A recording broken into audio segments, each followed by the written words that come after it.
brightly.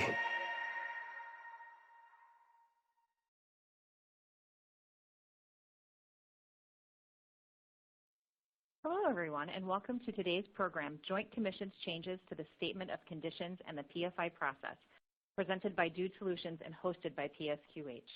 My name is Michelle Clark, and I'm the editor of Patient Safety and Quality Healthcare, and I'll be your host for today's webinar. Our program will be 60 minutes in length. The first portion of the program is presentation, followed by a question and answer session. Today's program is being recorded. Before we get started, I'd like to take a moment to review the web conference platform. First, to ensure that you can see all of the content for the event, please maximize your window. Second, be sure to adjust your computer volume settings and/or PC speakers for optimal sound quality. Third, at the bottom of your console are multiple widgets you can use. To submit a question, click on the Q&A widget. It may be open already and appear on the left side of your screen. You may submit questions at any time during the presentation. However, please note that it is likely that your questions will not be answered until the Q&A portion of the program. Should you experience any technical difficulties during today's program and need assistance, please click on the Help widget, which has a question mark icon and covers common technical issues. We're very pleased to offer you this free educational opportunity by Dude Solutions, and now I would like to introduce you to today's speakers. First is Erica Mighty. Erica is a healthcare acquisitions engineer at Dude Solutions. Next is Brad Keys, CHSP. Brad is the owner senior consultant at Keys Life Safety Compliance. And finally, before we get started, note that an on-demand version of this program will be available approximately 1 day after the completion of the event and can be accessed using the same login link that you used for the live program. Also, a copy of today's presentation is available in the resource list widget, which is located in the lower area of your screen. And with that, I would now like to pass the program over to our speakers. Thank you very much, Michelle. And this is Brad, and I'll get started. The objectives today is why Joint Commission has made these changes to the Statement of Conditions. We're going to explain that.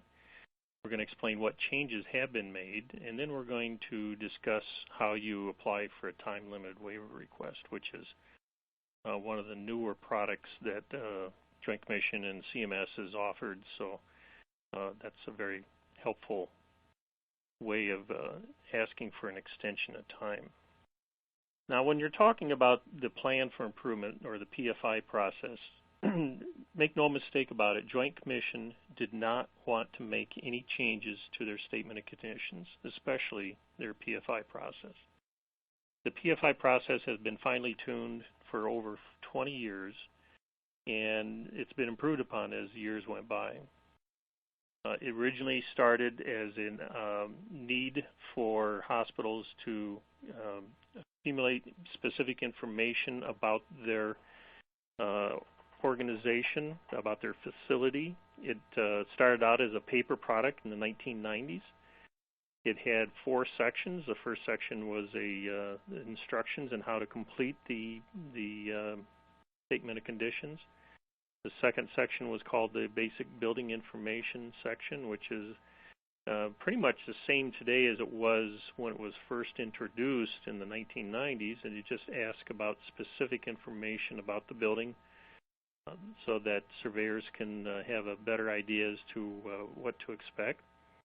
The third section was called the Life Safety Assessment, or the LSA section.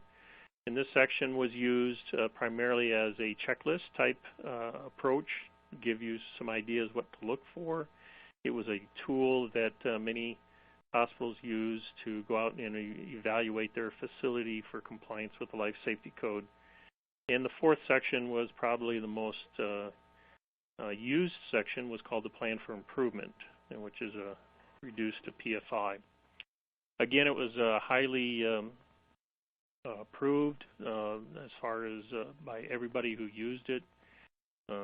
Everybody thought it was a good idea. Hospital managers, hospital administrators, surveyors, Joint Commission. Nearly everybody involved with the PFI process thought it was a terrific idea, with the exception of CMS, or the forerunner of CMS, which is PFI. Those people just didn't particularly care for it. It was contrary to some of their rules. They didn't like the idea that hospitals could self-identify and then have a pass, if you will, during the survey process from their items that they've self-identified. So the way the PFI process worked is that the hospital would be proactive and they would search out and identify any deficiency with the life safety codes that they could find. Now, if they realized that it took more than 45 days to resolve this deficiency, then Joint Commission encouraged them to enter this deficiency into the PFI list.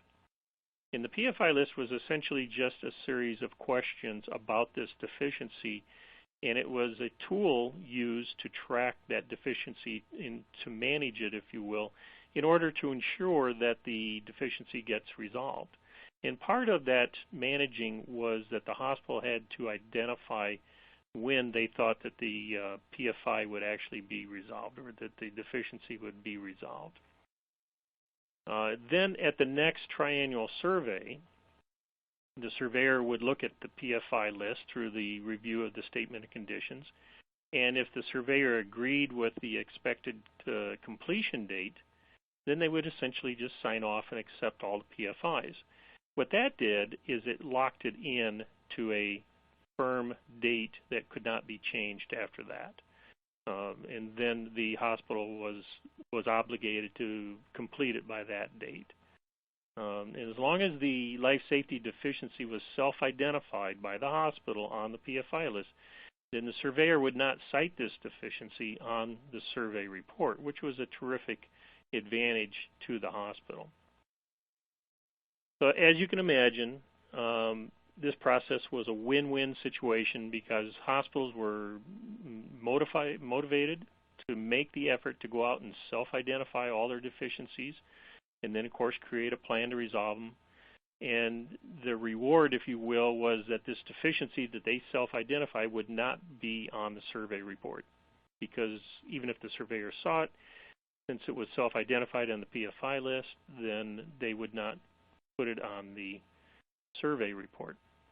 And again, this encouraged hospitals to be proactive, and which essentially ultimately made the hospitals a much safer place for the patients, because the hospital was out there looking for deficiencies before the survey process came around. Now, as mentioned, CMS did not like this process, but back in the 1990s, Joint Commission really didn't have much concern about about CMS's displeasure, because Joint Commission did not report to CMS, and they were not under the authority of CMS at that time. At that time, they were under the authority of the U.S. Congress.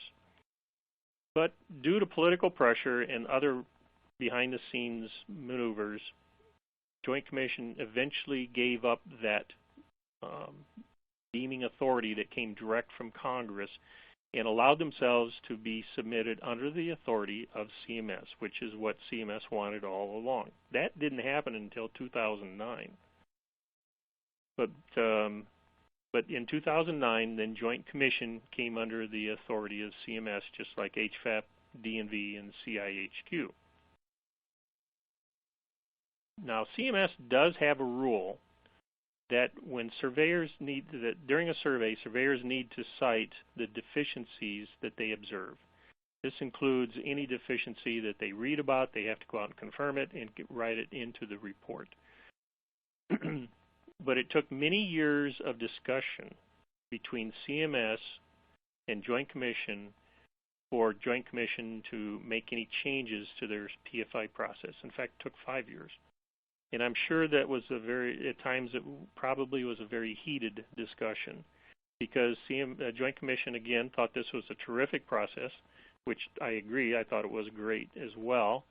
But it seemed to violate a rule that CMS actually had about the survey process. And one of those rules is, we're going to cover that in a second, but in 2014, Joint Commission changed the first part of their PFI process. And what they changed was that CMS had a rule that said if surveyors need to cite that deficiency if they observe it, So Joint Commission finally relented and said, okay, we will cite all the deficiencies that are on that PFI list into the survey deficiency report. But they created actually a new category of on their survey deficiency report that essentially said that these are PFI deficiencies and they do not require a follow-up plan of correction. Now, Joint Commission's terminology for a plan of correction was called evidence of standards compliance. So if it was a PFI listed deficiency on the survey report, then the hospital did not have to have a plan to resolve it because essentially the PFI was a plan in itself. Again, not a bad idea. Well, CMS doesn't like that either because CMS does have a rule which says that the hospital has to resolve the deficiencies within 60 days of the end of the survey. So again, CMS insisted and negotiated with Joint Commission to make further changes to the PFI list, and then by June of this year, 2016, the Joint Commission did make some additional changes. So essentially, the issue at that point was that CMS did not want the hospitals to allow them to make their own completion dates. They wanted it resolved, any deficiency within 60 days of the end of the survey. If it took more than 60 days, then they wanted the hospital to ask permission from CMS for an extension and not from Joint Commission. Sounds like a power struggle. Here's the condition of participation that CMS has. It's standard 488.28D as in David.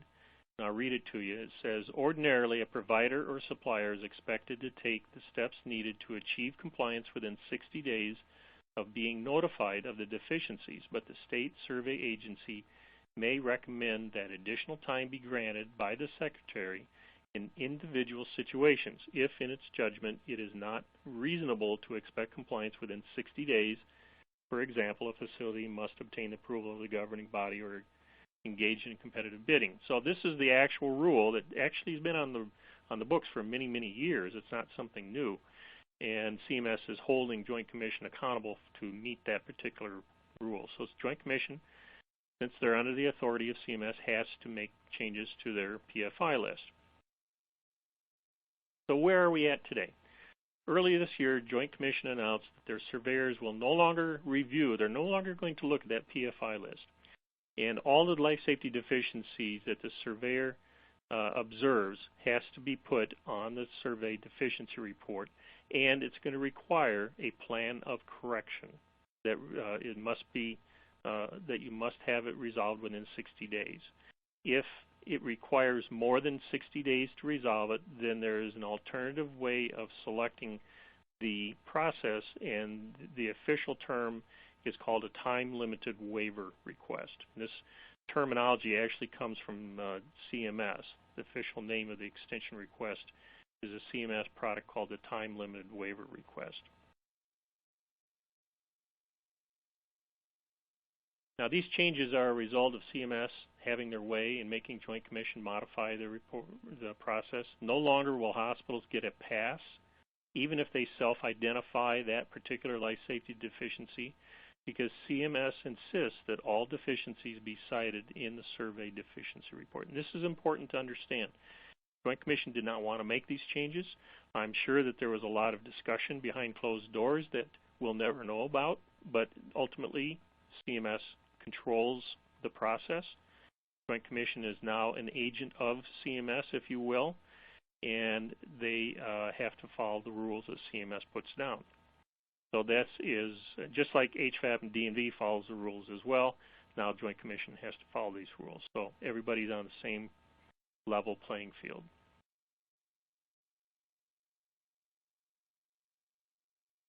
The result of this action by CMS is hospitals are no longer as proactive in searching for the life safety deficiencies in advance of the survey because there's just no motivation to do that.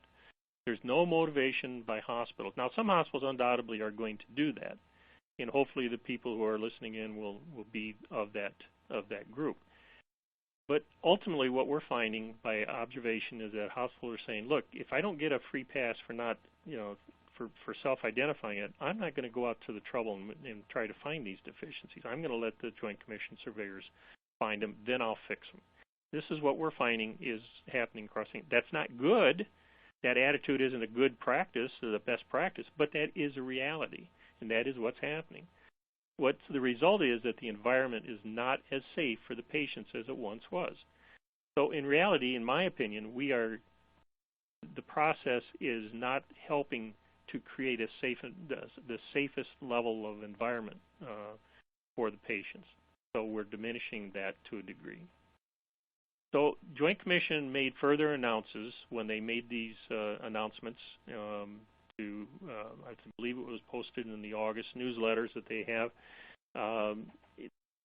on changes that the Statement of Conditions and the PFI list is going to bring. So let's review some of these changes. Now, self-identified PFIs will no longer be posted in the final survey deficiency report. You already said that. So any PFIs that you as a hospital put on that list, the PFI list, you can go ahead and use that list if you want to track your own deficiencies, but surveyors are not going to look at it, and they will not put those deficiencies on survey deficiency report. The Joint Commission says that the self-identified PFIs have no role in the survey process.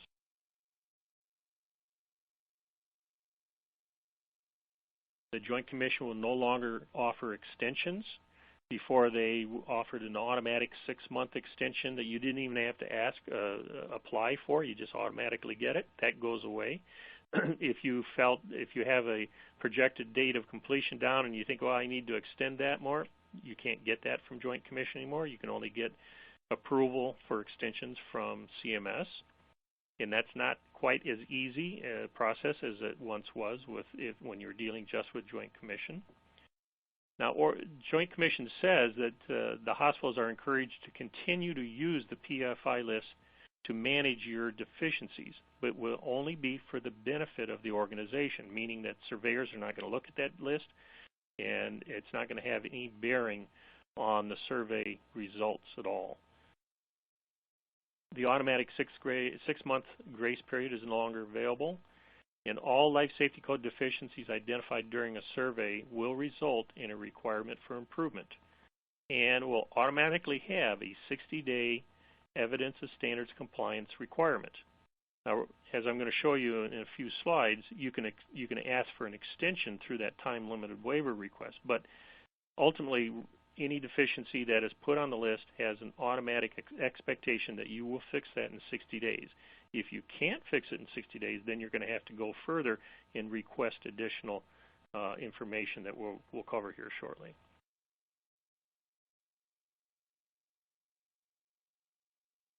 Now, the basic building information section and the PFI section are now considered optional for the healthcare providers. This is a surprise to me because the basic building information really has a lot of valuable information in it. It's useful information. The hospital is required to identify certain specific things about their hospital. That information can be and often is very useful to the surveyor during the survey process. But what I have read Joint Commission saying is that now that is optional for the healthcare providers, meaning that the surveyors are not even going to look at the BBI section. I hope that Joint Commission changes their mind on that in the future, but that is what they're saying currently. There is a new category in the Statement of Conditions to manage corrective actions to surveyor-identified deficiencies. And they have called this Survey-Related Plan for Improvement. This is not the PFI section that you are familiar with. This is a brand new section called the SPFI. It's unfortunate they gave it a name that could be confused with PFIs, but that's the way that they do things.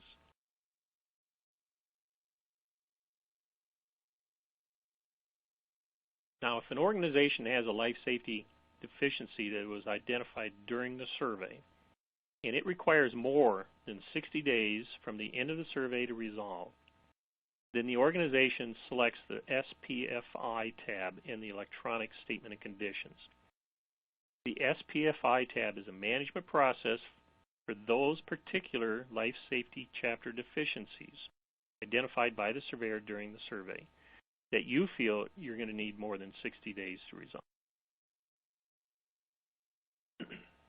By selecting this new tab, the SPFI tab, it displays a summary of any open SPFIs that you have, and it provides a chance for the hospital to enter new life safety deficiencies cited by the surveyor during the survey into the SPFI section that you think is going to require more than 60 days to resolve. If you have life safety deficiencies that you can immediately resolve and it will not take 60 days, then you do not put it into this SPFI tab.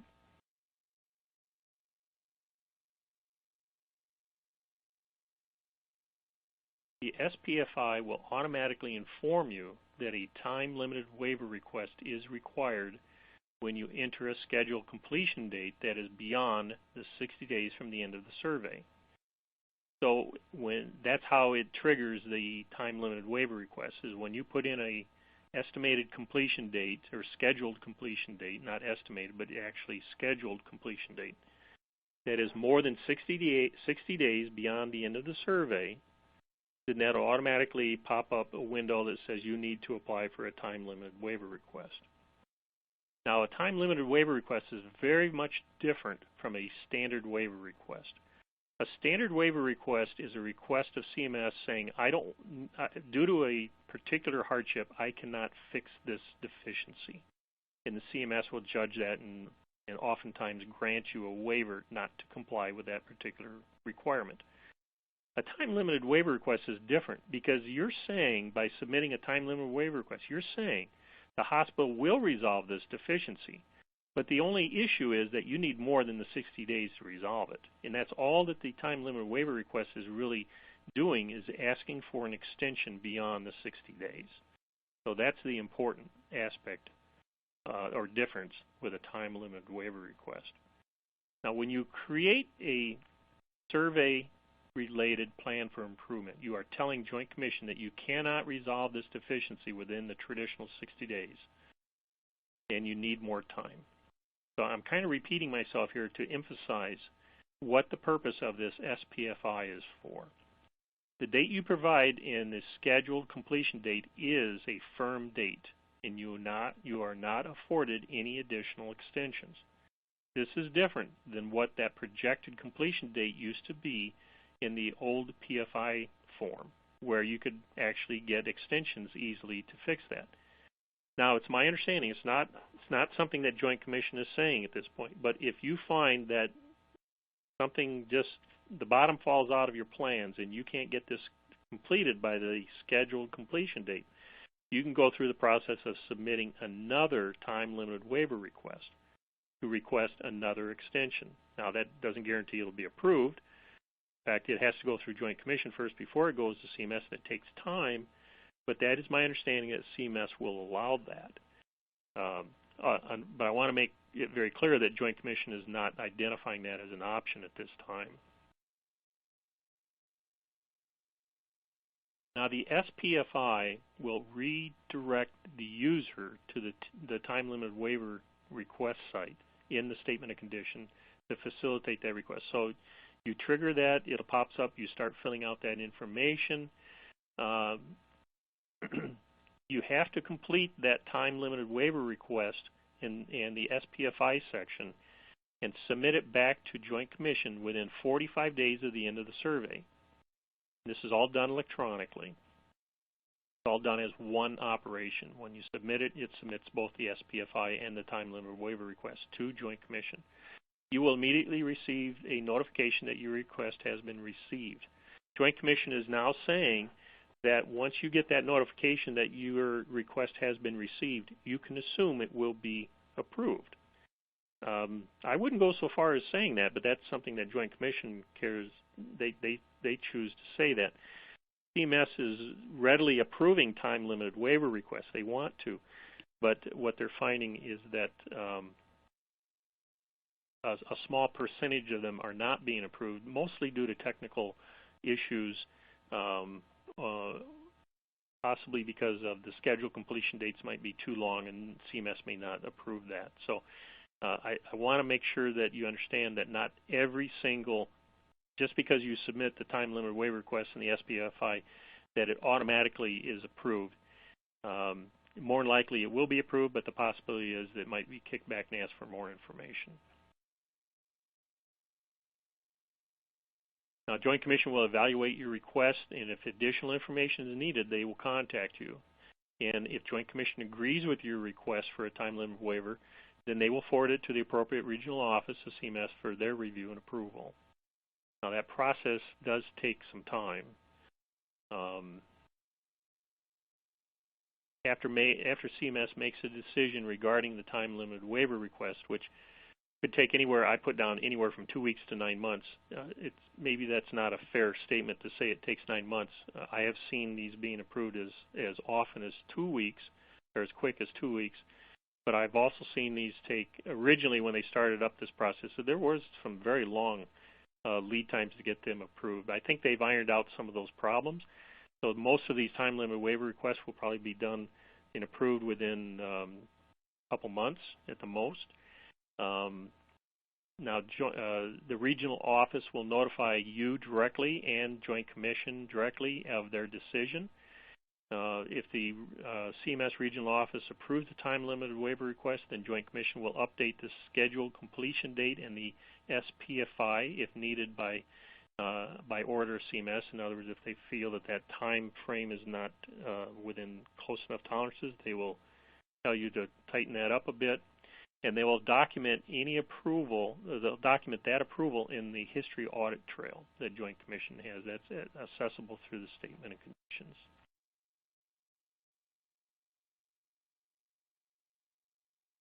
Here's the point where Joint Commission states you should assume the time limit waiver request is approved unless told otherwise.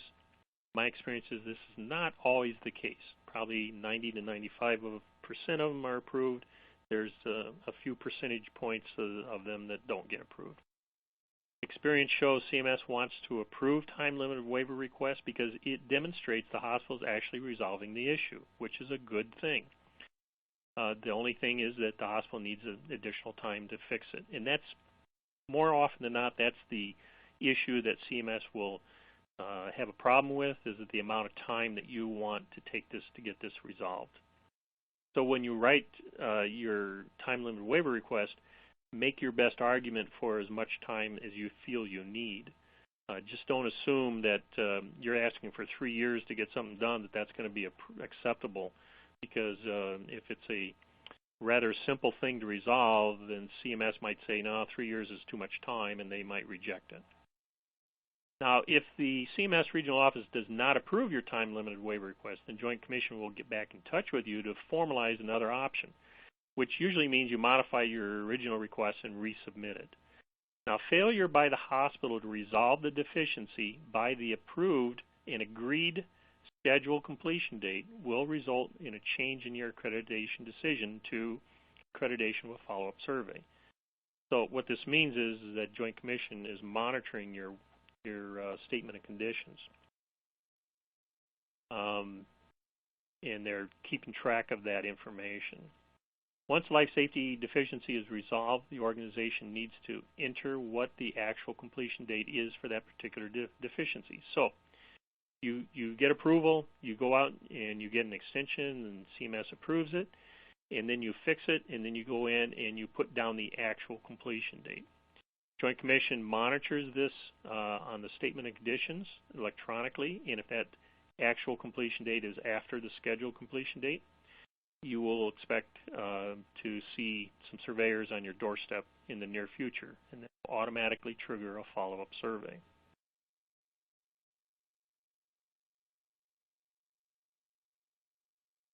Throughout the process of fine-tuning this time-limited waiver request, CMS has established a pattern of items that they want to see as support documents for the time-limited waiver request. Now, the downside is that CMS has not put this in a formal letter or a formal notice to the organizations for these items. It is primarily based from experiences with the process, emails. They don't always put their interpretations down in formal interpretations through the survey certification memos that we like to see, because that formalizes everything. A lot of their comments are informal, and the following list is based on informal conversations or emails or communications that I've seen through CMS that they want to see specific things. So they want to see your the CMS certification number on the time-limited waiver request. They want the contact information of the hospital's representative. They want a description of the deficiency. They want to the actual life safety code reference that is non-compliant. They want identification of the occupancy designation where the deficiency is located, because many hospitals are multi-occupancies. Some are, they could have healthcare occupancy, ambulatory healthcare, and they could have business occupancy. They want to know what occupancy designation where that particular issue is located. They want you to describe the actions required to be compliant with the life safety code. So in other words, you need more time to fix this, okay, then you need to tell them what you're fixing. So if you're installing sprinklers to be compliant with delayed egress locks, that's what you tell them. I need another 9 months in order to complete my sprinkler installation so I can continue to use the delayed egress locks or something like that. You identify the interim life safety measures that have been implemented for the deficiency. You provide photos of deficient areas to support the request. This is a big thing with CMS. They want to see pictures. They want to see what you're doing. Take pictures of whatever the deficiency is. They want to see drawings of the deficient area that supports your request for a time-limited waiver.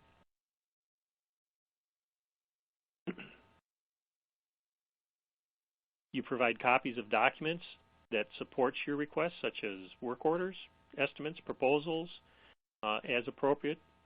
You provide copies of documents that demonstrates that you have a contract with some sort of vendor or contractor where an installation, renovation, a modification, or a replacement activity is planned.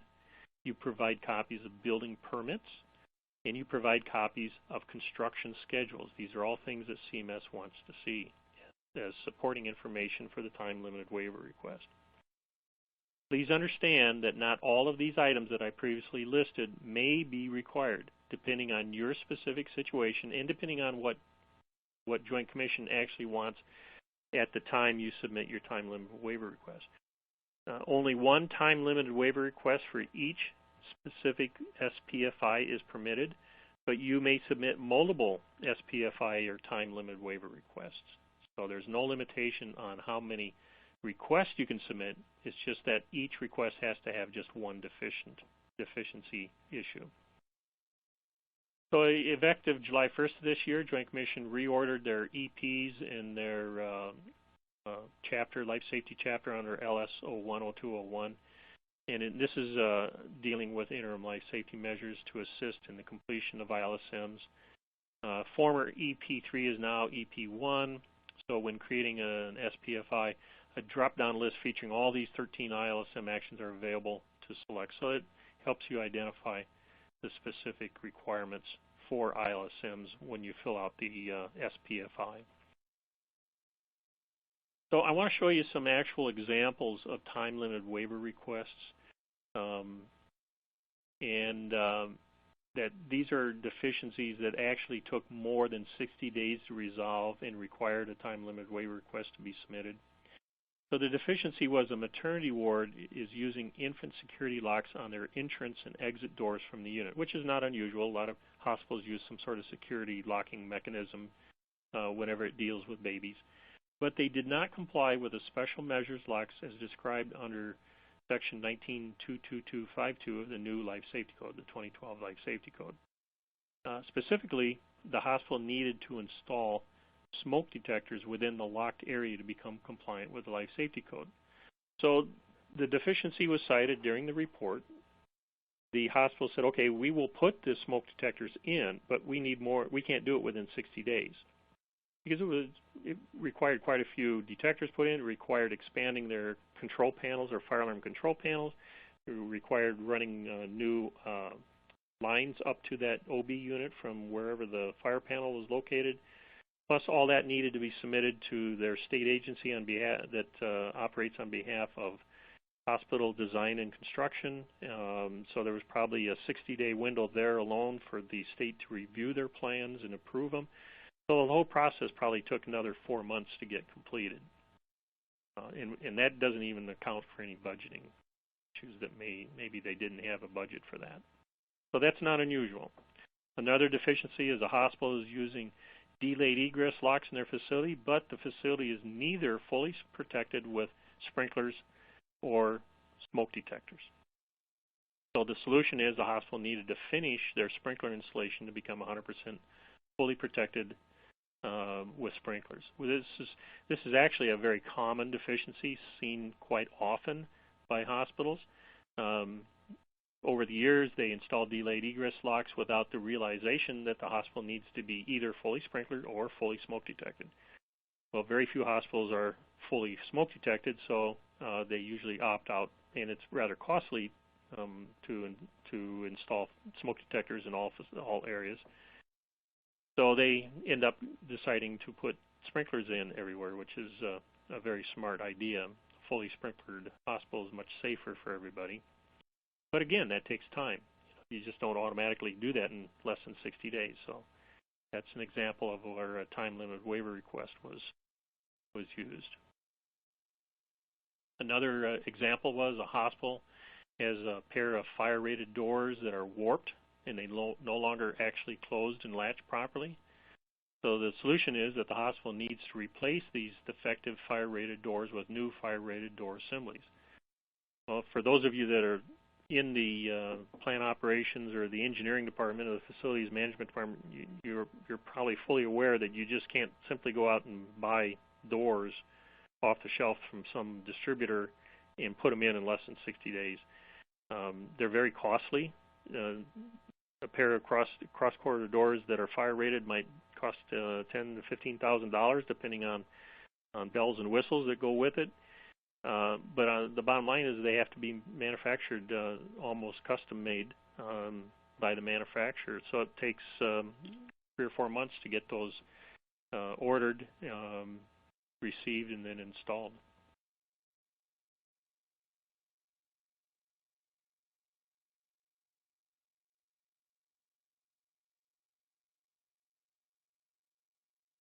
I am waiting for the slides to advance here.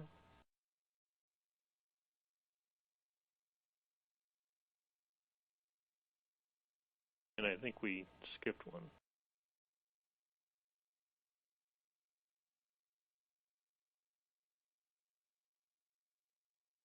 Another deficiency was a hospital has a cath lab that exceeds 2,500 square feet and only had one exit from that suite. So the suite got built illegally, or non-compliant is a better way of putting it.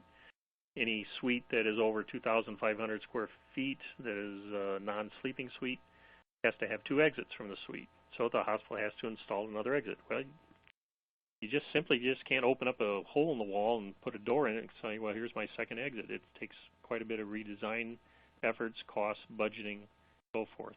So that's why an example why that took more time. Another deficiency was a hospital had a previously approved time limit waiver request, but found they needed additional time to resolve the deficiency. So the hospital had to apply for another time limit waiver request for an extension to their previously approved time limit waiver. That has happened. I've seen that occurred. Joint Commission is not talking about that right now. Maybe it's because they haven't experienced that yet, but I do know that CMS does allow that process.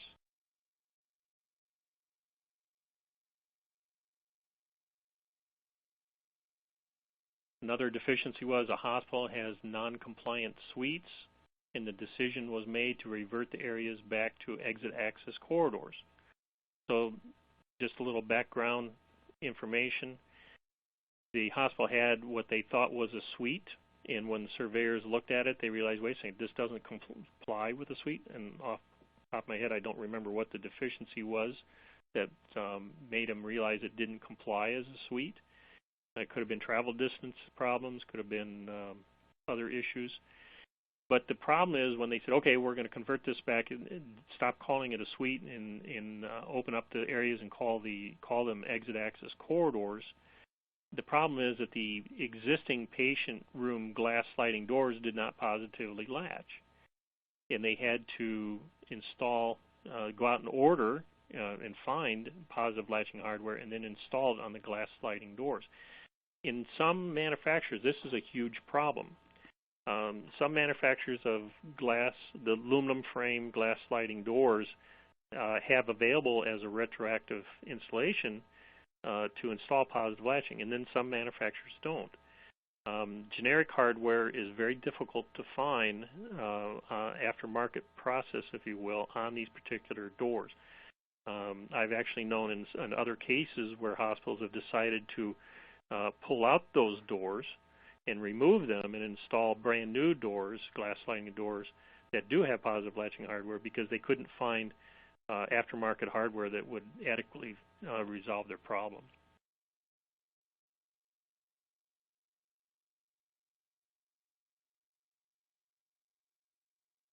Another deficiency was a hospital had a generator in the basement of their facility, but there was no 2-hour fire-rated barrier separating the generator from the rest of the building. Now, for some of you that may be thinking this may not be a problem, NFPA 99 requires generators to have 2-hour barriers when they're located inside the building to be separated from the rest of the building by 2-hour barriers. But they also say that NFPA 99 is not a retroactive code unless the authority having jurisdiction believes that it's a safety risk to the occupants of the building, and I'm paraphrasing there. In this case, the authority having jurisdiction felt that the lack of a 2-hour barrier separating the generator from the rest of the building was a safety issue for that, therefore then that became retroactive. And even though that was built, the generator was put in maybe in the 70s, maybe before NFPA 99 was created, they still have to go back retroactively and fix that and install 2-hour rated barriers.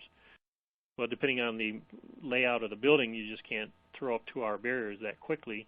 It takes a lot of design time and bidding time, and that would require more than 60 days to get resolved.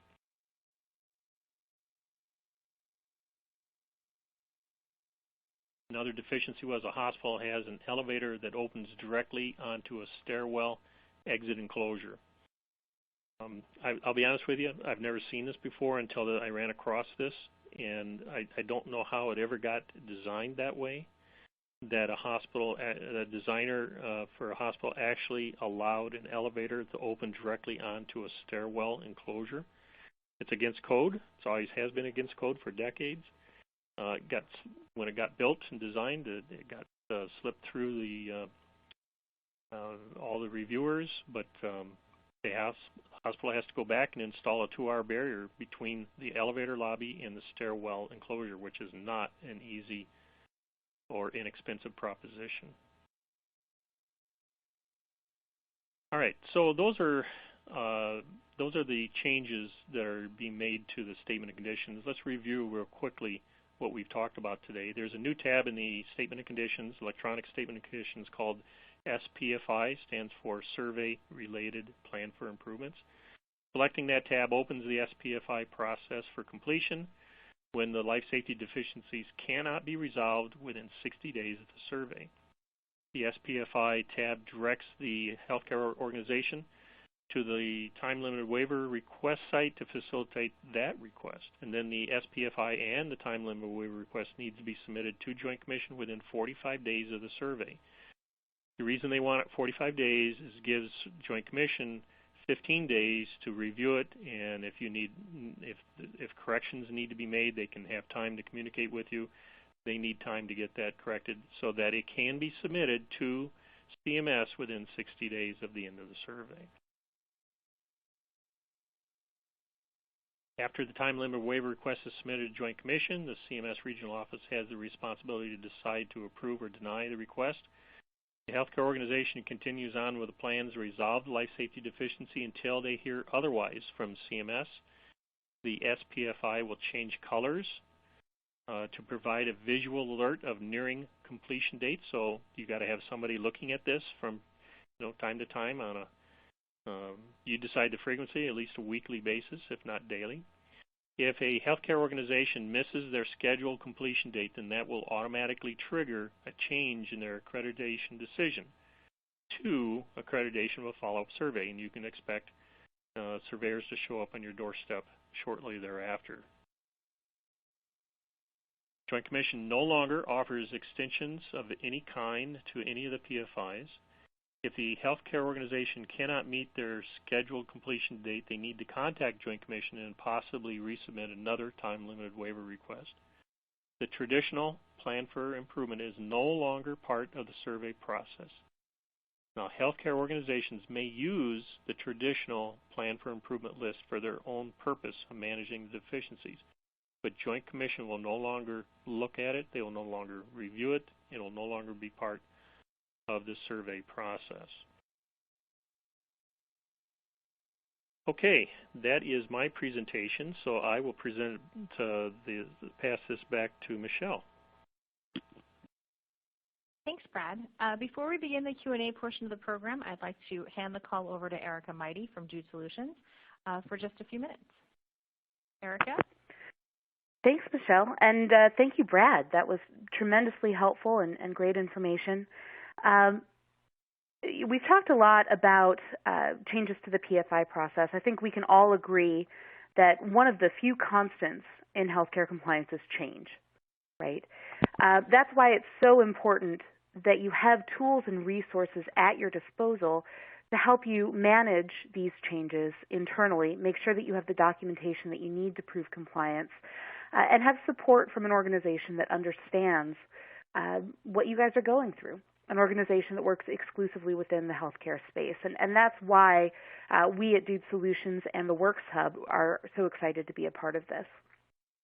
For those of you who may not be aware of the Works Hub, this is a full suite of operations management solutions for healthcare. It's all in the cloud, and it's all built specifically for what you do. Whether it's maintaining compliance across your maintenance organization, handling environment of care rounds, surveys and inspections, handling PO and inventory, doing capital planning, or getting system-level or corporate-level insight across multiple sites using WorksIQ. Since we've talked specifically about the PFI process today, I wanted to highlight one of the things that the Works Hub does really well, which is tracking projects. Now, of course, we can handle ad hoc requests. We agree with Brad entirely that it's a great idea to continue doing surveys in-house to identify deficiencies proactively. And our environment of care tool can automatically generate corrective work orders to help you manage that. And of course, you can handle preventive maintenance, but projects make it much simpler to track these longer-term deficiency resolutions. So, within projects, I can have as many as I need within the system. I can give visibility as well to as many people as need to see this. So if administration wants to know what's going on with this particular project, if I need to bring other folks in, I can give them site-specific access to see how far along we are in our project, not just at the global level, but also at the task level. This makes it very simple to break out individual tasks required to complete this project, have individualized due dates for these so that we can make sure that we meet the timeline that we've set as part of our deficiency resolution. I can even bake in individual procedures within those tasks so that we can make sure that we're dotting all of our I's and crossing our T's, making sure that this work is done correctly, on time, and on budget. I mentioned being able to do surveys as well. We've got a brand new tool for environment of care rounding and internal surveying that makes it very easy to do this. Having surveying like this happening at your site, like Brad mentioned, helps ensure safety for patients. It helps you get ahead of the curve when it comes to identifying deficiencies before your survey. So this gives you the opportunity to take surveys from mobile, track deficiencies from a shareable dashboard, track resolutions to those deficiencies, and even look at reports that will show you things like your top 10 deficiencies. If we can really hammer down on those top 5, that's what's going to make a huge impact on our bottom line when a surveying agency like Joint Commission comes through.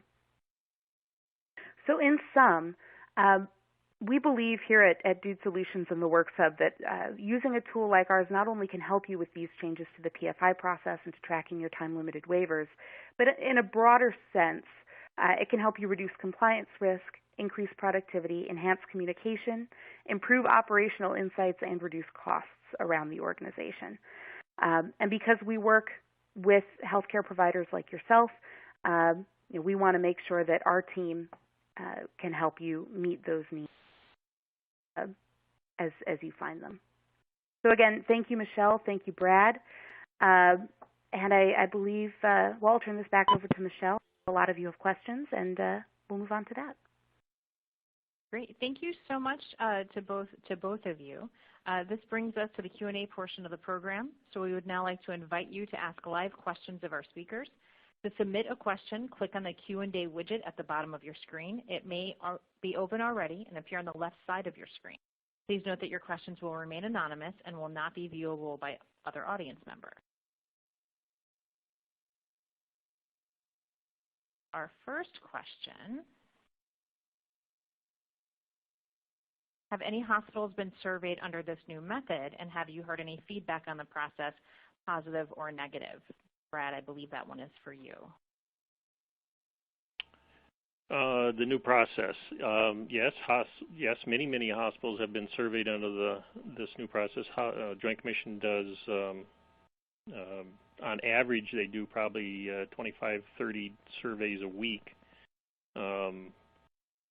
So all these changes took effect, well, I want to say it was August 1st or July 1st. So yes, a lot of hospitals have been surveyed. I've not heard any feedback on the process, positive or negative.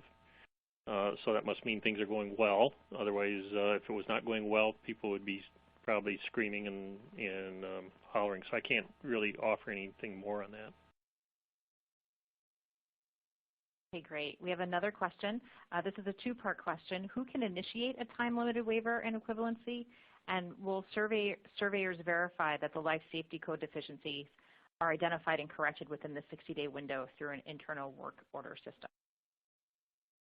Anybody from representing the hospital can fill that out. So presumably the person who has access to the statement of conditions would be the person who would be doing the physical filling it out. This type of thing probably would be discussed prior, strategies before it's completed. Undoubtedly, the hospital administration would probably want to be consulted to make sure that whoever is filling it out is not making a commitment that the hospital cannot meet. So the bottom line is anybody representing from the healthcare organization can fill it out. And the second part of the question, I forget, was what?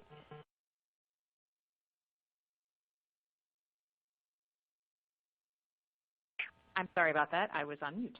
I believe you answered the whole question. Let me just double check. Okay. Oh, will surveyors verify that the life safety code deficiencies are identified and corrected within the 60-day window through an internal work order system?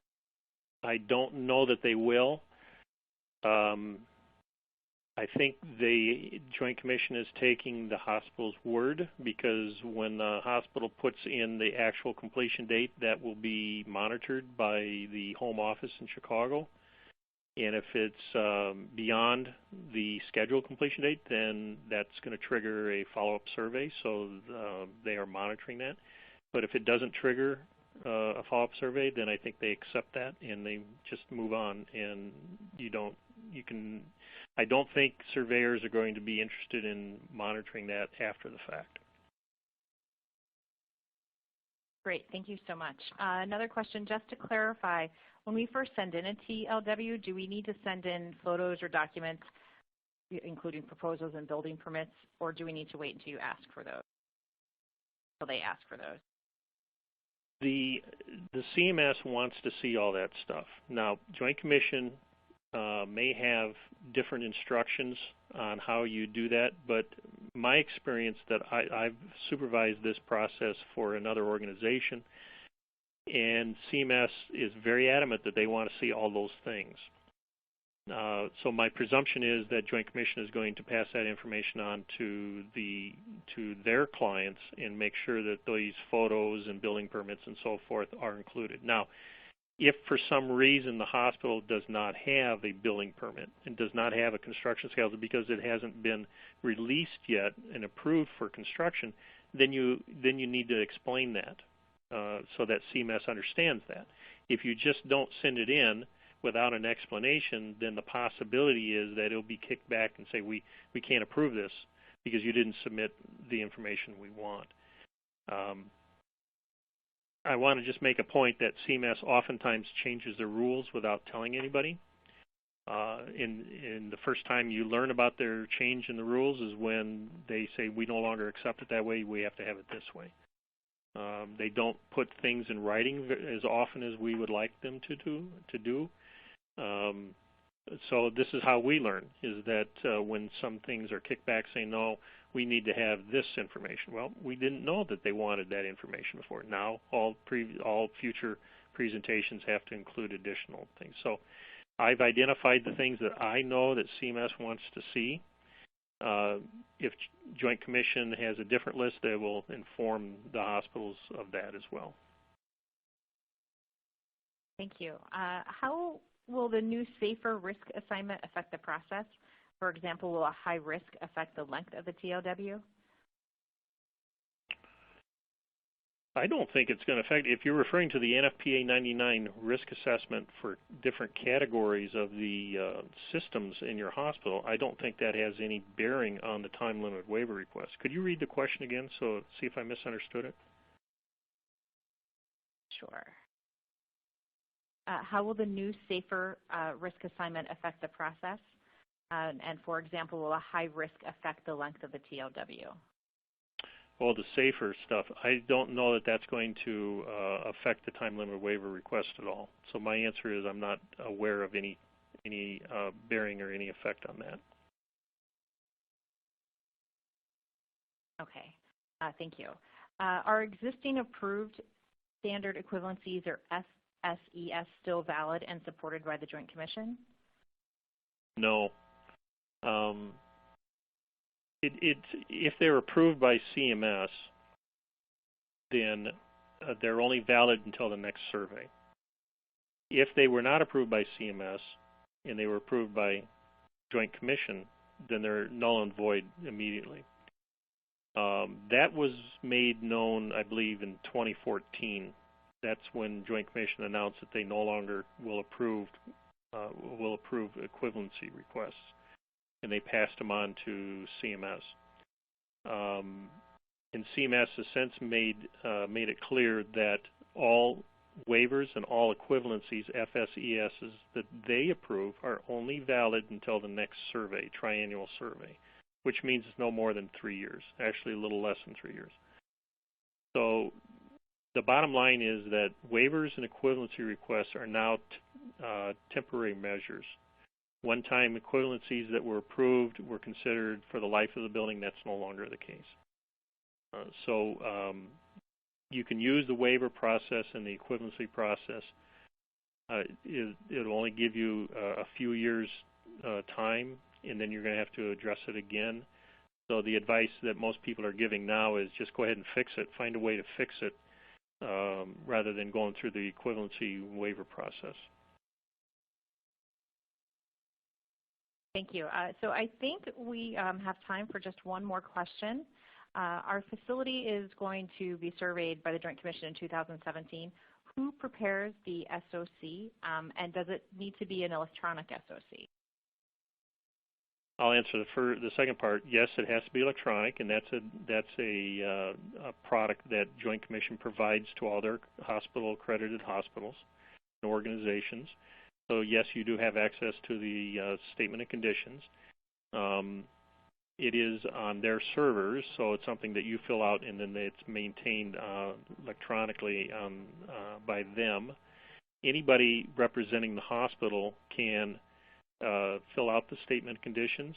They have to have access, so the point person for the hospital, the accreditation coordinator, if you will assign access to that portion of the portal, if you will, and the statement of conditions will then be completed by a designated person in the hospital.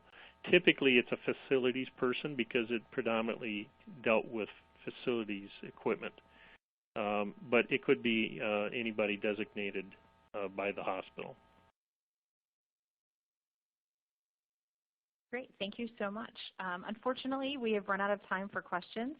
In closing, we want you to know that your feedback is very important to us.